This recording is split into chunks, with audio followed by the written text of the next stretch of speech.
Okay, this There you go. The Committee on Reapportionment is now come to order. The first thing on the agenda is to elect a chair and vice chair. So I'm just holding the meeting until that gets done. Are there nominations for chair? I nominate you. Is there a second? Do we need a second? I second it. Whether Okay, are there other nominations? Okay, is there a motion to close the nominations? So moved. So moved. Okay, all in favor of closing the nominations, say aye. Aye. Any opposed? Okay, thank you very much for your confidence. I'm going to make this a quick meeting. Do I have a motion to adjourn? So moved. Okay. That's why I nominated you. Are there nominations for vice chair? I would nominate Delegate Joe Lindsay. Is there a second? Second. Are there further nominations? Is there a nomination? Is there a motion to close the nominations? So moved. So moved. All in favor of closing the nominations, say aye. Aye. Aye. Opposed? Nay. Okay, the nominations are closed. All in favor of Joe Lindsay as vice chair, say aye. Aye. Aye. Any opposed? Okay, congratulations, Delegate Lindsay. Now we have the introduction of the Division of Legislative Services redistricting team by Amigo Wade. And Amigo, take it away. Thank you, Mr. Chairman. First, let me thank everyone for taking time out of your very, very busy schedules to kind of be with us today. Just sort of as an introductory note, we as a division made a decision in the early spring that that despite all of the unknowns in terms of what would be happening, we were going to go ahead and looking at our role with redistricting, going to do everything possible to make it so that whoever would be doing redistricting would have the tools in place to do what they needed to have done. Now, you guys as the Joint Reapportionment Committee, you're currently statutorily responsible for supervising, redistricting preparation. So we want this meeting to be informational in keeping with what the brand new chairman has asked. All we want to do is to kind of share with you some of our activities as well as kind of bringing you up to date on some information that's related to redistricting. So I want to introduce the DLS redistricting team by order of how they're going to appear before you. First, we have Brooks Braun, who's been with the division since 2017. Some of you might know him. He serves as counsel for the Senate Committee on General Laws and Technology, and he also does a lot of drafting for that committee, the House Committee on General Laws, as well as both of the P&E committees. Second, we have Shalinda Capers, we call her Shay. Shay has been with she's a systems analyst, has been with the agency also since 2017. She's worked on several technology-related projects with the agency, from our bill drafting system to the regulatory information system, as well as the legislative information system. And she's also a certified global information systems specialist, a GIS specialist, so she'll be a part of the team. Next, we have Julie Smith. Julie's been with the agency since 2001. Of course, we recruited her out of elementary school. She has provided support for the legislative activities, the redistricting activities for the 2001 and 2011 cycle. So she's been with the agency for a bit of a while. She's also worked under the direction of a special master, a redistricting master in the two previous redistricting cases. So she brings that experience with us. I think that happened in 2018 and 2019. Finally,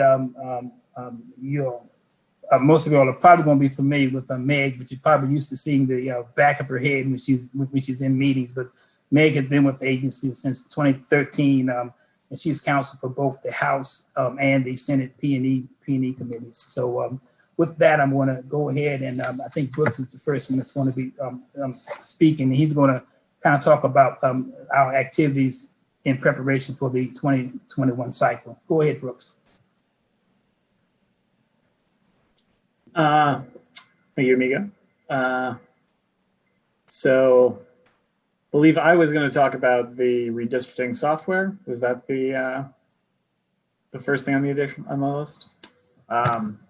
So one of the things we've been doing to prepare for the upcoming cycle is one of the bigger things is to purchase redistricting application software. Redistricting application software is a specialized program that visualizes data stored on an associated database to enable redistricting participants to accurately and efficiently complete and share redistricting plans that meet state requirements. And this type of software has largely replaced the old paper map drawing sometime in the 2000s, around the 2000 cycle, was when it became dominant. There's more technical explanation of the software. It's based on GIS technology. It's that visualizing maps that allow you to understand when you're drawing a map what the underlying data is, right? The data sets that can be used include a wide variety of information. They include two types of data: spatial data, which gives you the precincts or the census blocks or electoral districts that you end up with, and then inside of that, those spatial areas, the underlying data sets. So what is the racial composition? What is the voting age population? Information like that. The data is visualized, as I said, on a virtual map, and that redistricting participants can then select areas on that map, those spatial areas, to create districts, new districts, and then compare them to old districts, compare them to other districts, and compare them to other planned districts, so that they can determine whether the underlying characteristics are satisfactory, both legally and politically. Most of the redistricting application software vendors also provide options for a variety of software and data support. Helping agencies like ours and states like Virginia to get that census data into a state that it can be used by the program, and then helping with any kind of thing that pops up during the redistricting process. So our timeline for purchasing the software began in 2019. At that point, we began to review what was out there, what changes have been made since the last redistricting. We found that there were considerable advances in technology. We thought that it would be best for DLS to put out a request for information to kind of see where the market was and what options were available. We did that, came up with, over the course of 2019, some standards, some basic stuff that we would need, put that into the RFI, and sent that RFI out around December. We sent it to a number of vendors specifically. And in February of 2020, that RFI ended, but we only had 2 responses. After reviewing those responses, it looked like we had fairly detailed responses, and that one of the vendors looked like it would be the best fit for Virginia. So we decided to go ahead with trying to procure a contract. In order to do that, we had to ask for an exemption from the legislature, and we did that in April of 2020. And got approval by the next month in order to go ahead with the contract. In July, we signed the contract, and the agreement was at the cost of $220,000 total and that includes both the development of the software that we will be using, plus all the support services that surround it. So pre-redistricting data support, which is going to help us get not only the census data in order, but also the reallocation for prison population and political data like election results, things like that. And then any kind of during redistricting or post-redistricting support that we would need as well. So After signing that contract, we went into the software development phase. At this point, the software has been developed and is ready for us to test. So we are currently putting that software on computers and getting ready to use the prior redistricting cycle 2010's data to test that software and see if it works and see what little tweaks we need. In addition to developing the software, Citygate has also been providing us with ongoing support regarding software and hardware configuration. And that includes preparation of a database that will hold the data that will be used to conduct the 2021 decennial redistricting. Among those tweaks, one tweak that we're going to ask the committee to make a decision on, or we'd like the committee to make a decision on, is whether or not, as part of the shape files that make up the base maps that you're given when you begin to draw those districts on the software, whether those shape files will include information that indicates incumbent addresses so that you know whether or not or where an incumbent is when you're drawing the map. Yes, we'd like a decision from the committee to whether or not those incumbent addresses should be included in the base maps. Well, Just Brooke, to jump in at this, I'm sorry. I was going to just to jump in at this point. In previous redistricting cycles, the P&E committees have had as a criteria for districts not pairing incumbents, and it is something that we are allowed to actually do.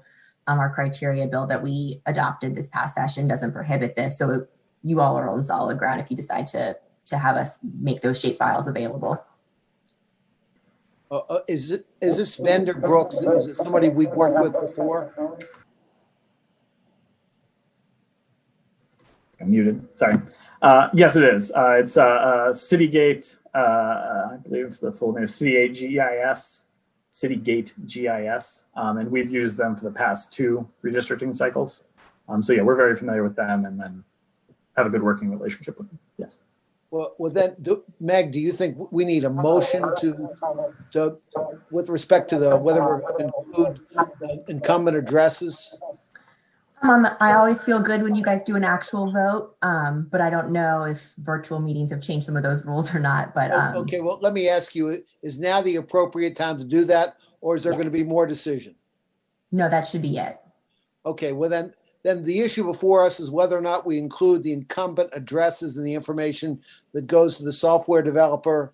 And the incumbent addresses have been part of the, I guess they've been part of the criteria in the past. Now, as full disclaimer, the legislation, the constitutional amendment that I introduced for years and years, is not this constitutional amendment, specifically excluded incumbent addresses, but that issue is before you right now. It's something that's not excluded by the criteria that we adopted.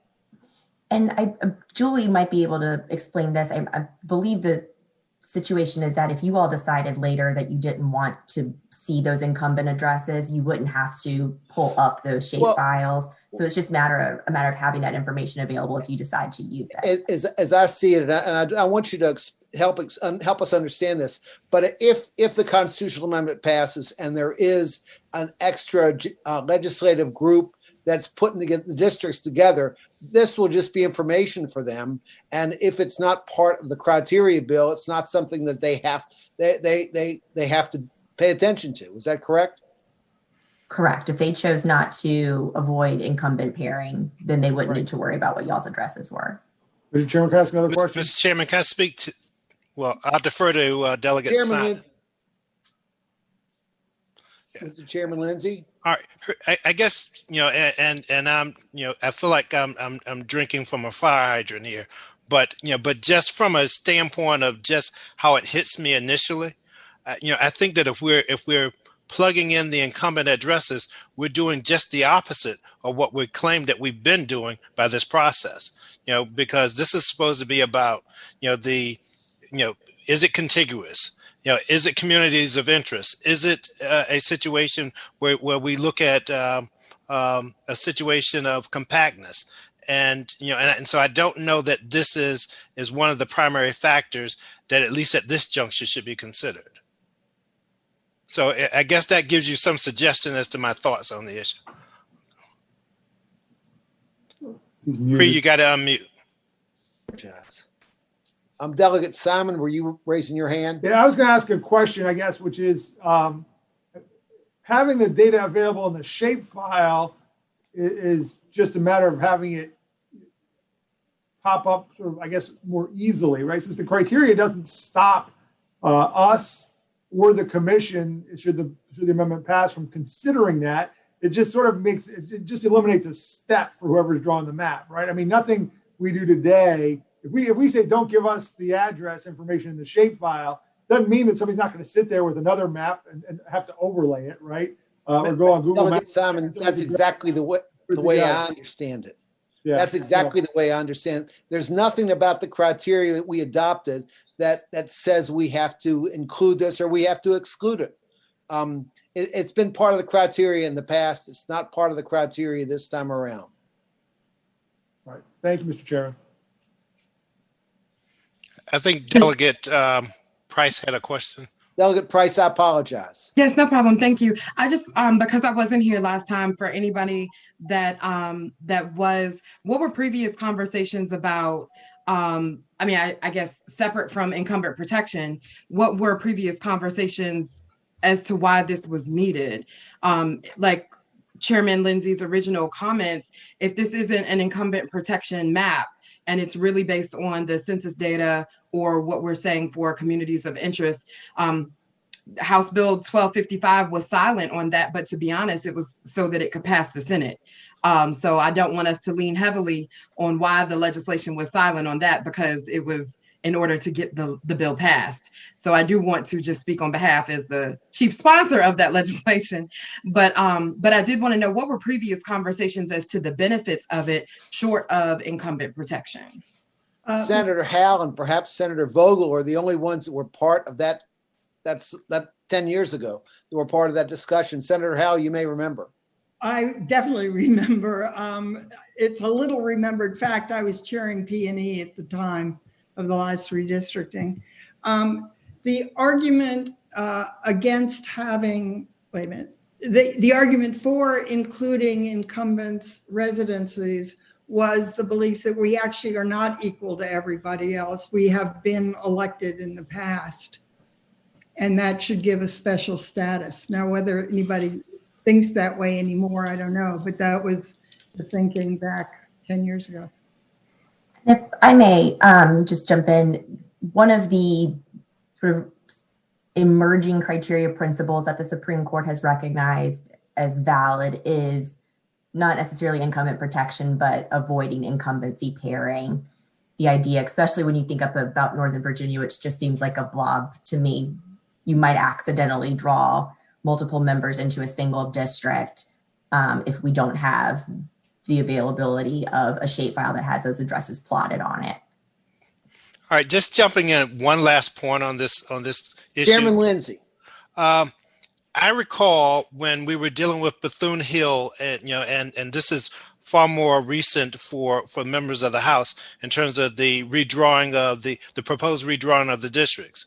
And what I recall in the arguments that were advanced by my colleagues on the other side of the aisle was concerned that the map drawing was intentionally to pair people together. I guess so that gives me the intuitive feeling that if we don't have the information, certainly that's not an accusation that can be lodged. But I yield to the will of the body. I'm kind of surprised that was even considered in the past as something to avoid. In 2001, when I was in the House of Delegates, delegates Ward Armstrong, who lived in Henry County, Barney Day, who lived in Patrick County, and Tom Jackson, who lived in Carroll County, not exactly next door neighbors. We're all paired in one district. I live in Bath County. Jim Schuler lived in Montgomery County. We were paired in one district. So I don't know that it was a criteria. We had that information before as a means to avoid pairing, but it's certainly useful information. Whether or not we want to require that we plug that information in for the commission or for the legislative body that does redistricting. Okay. I don't know. That's up. I mean, in the past, I've introduced constitutional amendments to specifically say that it not be included. All right, So I don't thank know you. what the will of the body is. But to include it, we need a motion. Well, on behalf of Northern Virginians, delegates in small, compact, very tangled up districts everywhere, I'm going to go ahead and make the motion that we ought to at least have that data available in the shapefile, and not because I believe, speaking of the motion, but at the proper time, I believe we're going to consider that data one way or the other. We might as well have accurate data and good data and have it readily available rather than have folks looking on their Google Maps to try and compare. Okay, we've got a motion to, I'll second that. and we have a motion and a second. Is there further discussion? Okay, we probably, Mr. Clerk, we probably need to call the roll on this one. Yes, sir. Senator Howe. Aye. Senator Vogel. Aye. Sorry. Gotcha. Delegate Simon. Aye. Delegate Price. No. Delegate Adams. Aye. Delegate Runyon. Aye. Delegate Lindsay. No. And Senator Deeds. No. 5 ayes, 3 nays. Okay, the information will be out there. That doesn't mean that it means anything in terms of the next redistricting. But the information will be collected and be part of what we do. Okay, the next person on the list, the next thing on the list is, do we need our let's see, we've got prison population allocation. Are we down to that? No, so we're actually going to finish up this category. Julie Smith Okay. is going to talk with us about the 2020 Census Redistricting Data Program. Okay. And then Brooks is actually going to touch base again with us about where we are with the 2021 redistricting guide for local redistricting. So we have a couple more things here. And then Shay's going to talk about equipment and workspace, but then we'll move on.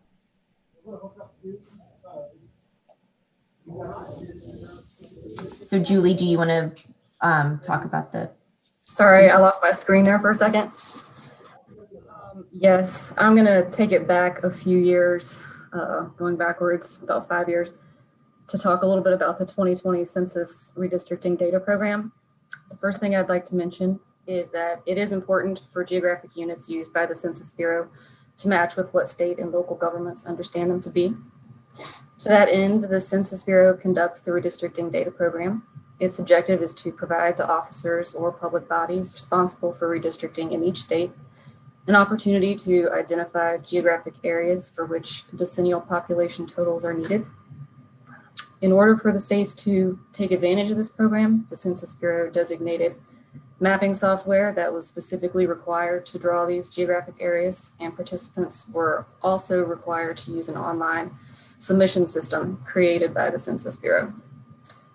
The first phase of this program was the Block Boundary Suggestion Project, and it started way back in December of 2015. As the name says, this was meant to give states an opportunity to suggest census block boundaries if they so chose. States had 2 windows of time to complete this work from December 2015 to May 2017. And in the second phase, we participated in much more heavily. This phase was the Voting District Project. We did this to submit Virginia's voting precincts to the Census Bureau. And for this task, we had 3 windows of time. Beginning in 2017, these windows rolled over a period of 3 years to the end date in March 2020. During each of these 3 years, DLS staff revisited every locality's precincts and entered them into the Census Bureau's mapping software to the best of our ability. To do this, we referenced each locality's computer map files, paper maps, written descriptions, and spoke with local registrars or other local officials for clarification on their precinct boundaries. Our goal with this was to look at all localities' precincts in each of the 3 years where we had an opportunity, giving us a chance to keep improving upon the previous year's submission. And our last opportunity to submit or verify any precincts with the Census Bureau was March 31st, 2020. And those precincts are what will appear in the 2021 redistricting application that's being developed. And that's where I stop. Are there any questions for Ms. Julie Smith? Okay, I see no questions. Meg, what's next on the list? Shay Capers, our systems analyst, she's going to talk with you all about the equipment and workspace that we have acquired in preparation for redistricting. Okay.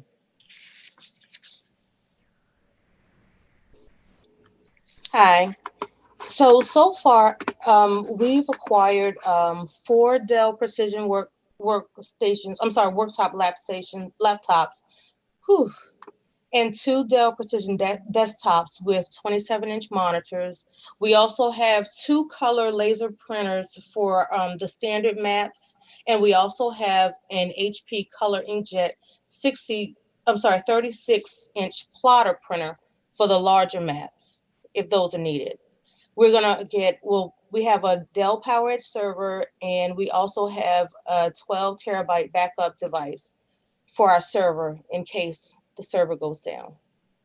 So as far as office workspace is concerned, we do have a designated office space that we started setting up prior to COVID on the 9th floor. And Julie's office, as well as my office, also on the 9th floor, right in front of that workspace. And we have our 9th floor conference room that has 2 entrances in case it's needed.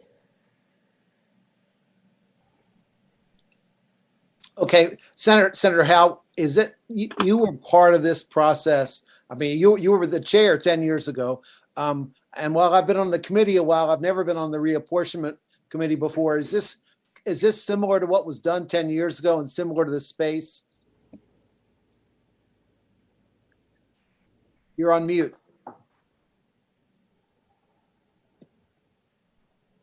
Sounds very similar. We had a large space, dedicated staff, numerous computer stations, and the most amazing map drawing printing that I had ever seen. Now, the reality is, though, and I think we should be upfront about this, and one of the reasons I definitely want a nonpartisan commission is that was all there, but that's not where most of the work was going on. There were other places where we would go and map out the districts. And I know that happened in the Senate, and I'm quite sure it happened in the House as well. But the anticipation is that if the constitutional amendment passes, the commission would have access to this space, and this is where the majority work would take place. Yeah, I would think so. Yeah. Mr. Chair? Yes, ma'am. Yeah, just a question. If it was a completely citizen redistricting commission in an advisory capacity, would they also be able to access that space? Yeah, Delegate Price, of course, as you know, the constitutional amendment that's before the people right now is not a completely citizen layperson commission. Legislators make up half the commission. If the commission were all lay people, if it were all citizenry, I guess they could access this space if we said they could. Okay, thank you. I would jump in here to say that in the budget language that's being considered by you all that was introduced, DLS is designated as the staff for the 16 member, half legislators, half citizen members. If we had an all citizen commission, I would expect the legislation to outline how their staffing would be and if it was DLS or if it was they hire their own, in which case we could work out how to transfer information. Are there any other questions? So okay. Brooks is going to finish up this section, talking to us about the guide for local redistricting for 2021, and then we'll move on to the prison population reallocation. Thanks, Meg. So state and federal electoral districts are not the only ones that need to be redistricted after every census. Local districts must also adhere to one person, one vote, and all civil rights requirements imposed by federal law. So on that score, prior to each decennial census, DLS publishes a guide to local redistricting to assist local governing bodies, registrars, and other interested parties in understanding and preparing for the redistricting process. The guide provides a primer on the fundamental aspects and foundational principles of redistricting. The guide to local redistricting for 2021 is currently being finalized and will be released sometime in early 2020, November. And this is pretty much identical to what happens every 10 years. We're not Yes. doing anything different. Okay, are there any questions? Okay, Meg, then the prison population reallocation. We're all interested in that. Yes. So as you all know, we passed legislation this past session to actually change the way we're going to allocate the prison populations. The Census Bureau puts out guidance that says anyone who's incarcerated in a local, state, or federal correctional facility will be counted in the locality where that facility is located. The legislation, now law that we have, says actually if your address at the time of incarceration was in the Commonwealth, we're going to count you in the locality where that address is. But then if your address was out of state or we cannot determine what your address was at the time of incarceration, we'll go ahead and count you in that locality where the facility is located. So everyone will be counted. It's just a matter of some people will be moved to a different census block in a different locality. So DLS is responsible for adjusting this data. We have begun working on this summer because there's a lot of information we had to gather to be prepared. Julie's going to talk about how the reallocation actually happens because it's technical stuff that deals with the computer and she knows that far better than I do. And then we'll talk about what DLS has done and what data we've received. Thanks. So firstly, as Meg said, DLS has to receive the data, including residential addresses for inmates that were incarcerated on April 1st, 2020. And then those inmates' residential addresses will be geocoded or converted to geographic points wherever possible. And then we have to just kind of wait later when census data becomes available. The reallocation of the inmates will take place at the census block level.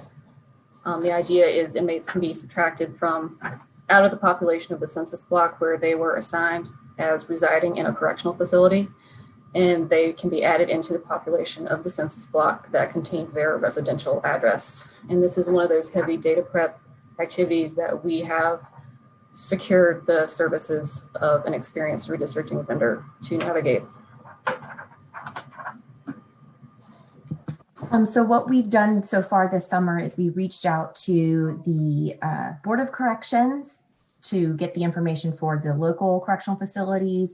We were then directed towards the compensation board. And so we've been working with the compensation board to get the data that we needed.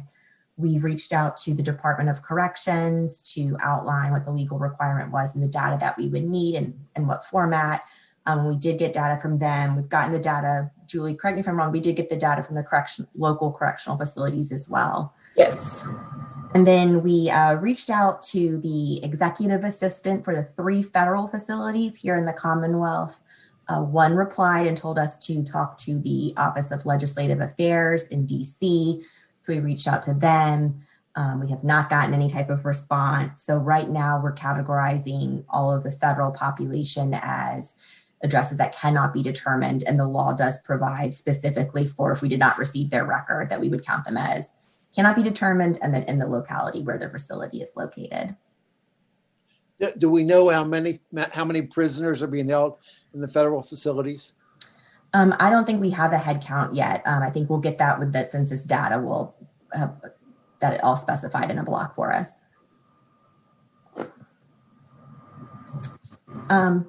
So then the next thing is the census data delivery delay, which is obviously garnering a lot of news this whole summer or spring, summer, and fall now. The census itself. Hold on a second, Meg. Sure. Are there any questions about the reallocation of inmates? Okay, I apologize. I just wanted to make sure because that is a significant change that was made in the law this year.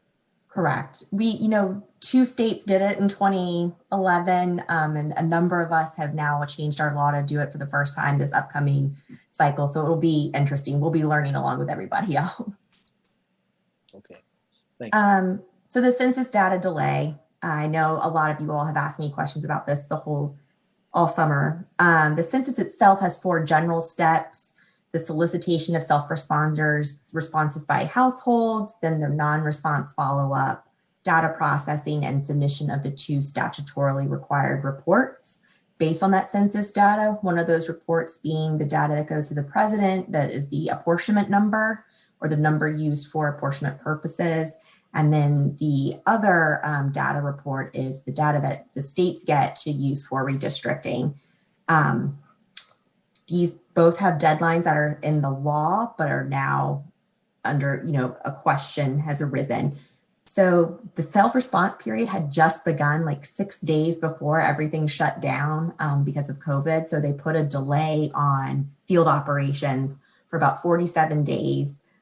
During this period, the Census Bureau came up with a COVID-19 plan that adjusted the field operations schedule, added more time in to complete that step of the process, but then also added in more time for data processing. They anticipated, with the population being a bit more transient during COVID-19, that there would need to be more data shifted around. So they anticipated needing more time.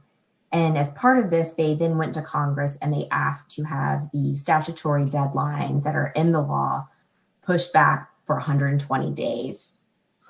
So at that point, Virginia, New Jersey, we all panicked because 120 days delay in getting our data would obviously push us really far past when we need to draw districts. But the administration has changed course. They have now asked for additional funding instead of the delay of the delivery deadlines. The additional funding is to then complete the redistricting or the field operations by the end of September, a couple weeks ago. And so this resulted in litigation. There is a court case currently pending that started in California and went to the Ninth Circuit, and now it's on appeal to the Supreme Court about whether they actually have to continue all of their field operations and data processing by October 31st, so the end of this month, and whether then they stay on the same schedule for getting the president apportionment numbers. So as of 8 a.m. this morning, we still had no word on the state of that appeal. So we don't know yet where that's going. I will say that all along we'd been hearing that if they couldn't wrap up the census before the end of September, that we wouldn't be able to get our data on time.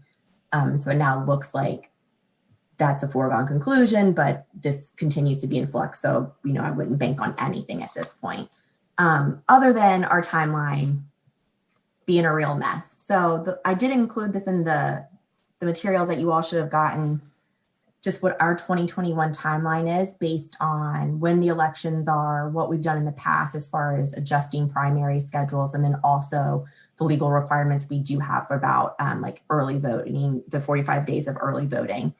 So we're looking at election day being November 2nd next year. 45 days of absentee voting has us beginning the early voting period on September 18th. So then there's a question of when are we going to have our primary election before then, so we know who those candidates are at that point. In 2011, we did have a bill that adjusted the primary schedule. We went to the 4th Tuesday of the month that year, and if we did the same pattern, that would be August 24th, 2021 this year for the primary election. Then 45 days of absentee voting per the law. So now you're at July 10th, 2021. And this is where it gets tricky. The Department of Elections has told us that it takes about 99 days for the department and then all of the localities to do the redistricting from the day that elector receives the lines, either from us or from a commission, to the time that the voter notices can actually be sent out. During that 99 days, elect has to communicate lines with the localities. Registrars have to place voters in Veris. They then have to review those placements to make sure there's no misassigned voters. They have to do a technical check to make sure that Veris is functioning properly, which we've all seen today can be tricky. And then there also has to be an audit. So that's a 99-day period, jam-packed of activity. And if you back up 99 days from when the early voting for a primary election is going to begin, we're at April 2nd. So, So Meg, let me understand. April 2nd is a drop dead date. yeah, if we build in that's just building in 45 days of absentee voting for a primary and a general, and then the elects activities. Let me just play a devil's advocate for a second. What happens if we don't have an agreement on any redistricting language for the budget? That timeline's still there. It doesn't get any better or worse with commission. Okay. If we don't have the language and the constitutional amendment passes, the redistricting commission can't really get to work yet. That is true. That is true. That doesn't prevent the Division of Legislative Services from continuing to refine the system. And that was definitely the position we took, as Amigo touched on earlier, was we didn't know who was going to be in charge of redistricting. We don't know when redistricting is actually going to happen now, but we wanted to make sure that whenever it was, we would be prepared with whatever we would need as best as we could, given the information that we have now. So that's what we've tried to do. But it will just be a mad dash next year. Okay, thank you so much. Does anyone have any questions for Meg, Amigo, Shay, or Julie, or Brooks? Is there any further discussion? Yeah, I'm sorry, Mr. Chairman. I'll just jump in. I have my hand up. I apologize. Yes, Delegate Price. No problem. Meg, I just wanted to make sure that I'm understanding, and I promise I'm just looking, it's just what I was given, not venturing off. But does this say that we would have less than a month between when we find out who the candidates are in August? Well, actually, if the primary elections are held on August 24th, then there's time for those election results to be certified, which could go into the same month that we would begin absentee voting for that same general election. And this is the timeline that we had in 2011 with a very short general election that was normal period. Yep. Okay. It's normal in redistricting years. It's normal in redistricting. This redistricting. years, we don't know exactly who's going to draw the lines. We don't have Yeah, that's not even, the maps would have been drawn by the time I'm asking the question. So I'm trying to behave, Mr. Chairman. So, and of course, I mean, we could end up picking a different date for the primary elections, but for illustrative purposes, I did go with the pattern we had. Right. Okay, I just wanted to make sure that I was reading that. And so that is par for the course for what has happened 10 years ago. Yes. Okay, thank you. And 10 years before that. Mr. Chairman, And 10 years before that. Mr. Chairman, I have a quick question. Delegate Simon. So, Meg, if the census data is late, or I think almost worse, if they rush it through to get it to us on time, but it's incomplete or it lacks detail, are we able to consider other sources of data, the Weldon-Cooper Center data and other things when we're drawing these districts? Or are we going to be stuck with only whatever garbage the Census Bureau sends us? Maybe you don't want to associate yours with the garbage, with whatever data. Yeah, the people at the Census Bureau that we work with are very nice people. We're going to be stuck with the census data. The issue with Weldon-Cooper Center, like population estimates, is that's not a real number. And their population estimates aren't going down to the census block level. And the bare bones of redistricting is you're moving census blocks. It's nice to think that it's easy. It's just going, let's take this whole community and put that here. But the reality is there are so many competing factors that you have to consider when you're redistricting that you start having to get down to a more granular level. And the population estimate, you're just not going to have that there are 7 people in the census block.